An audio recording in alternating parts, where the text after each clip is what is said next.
I thought that's why we have the rules. Because when we have the rules, it dictates fair play. So if now we're not going to follow the rules, anong pinag-uusapan natin patas? Anong pinag-uusapan natin due process? Anong pinag-uusapan natin na fairness?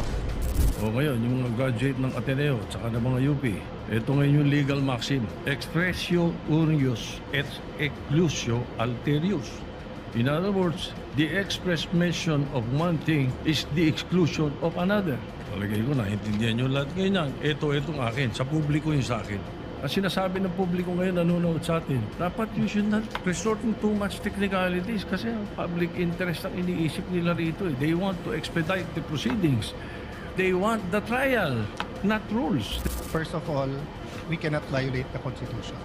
We put the whole impeachment trial at risk here. What Senator Tito Soto, former Senate President, what his staff did not tell him is that there is such a thing as procedural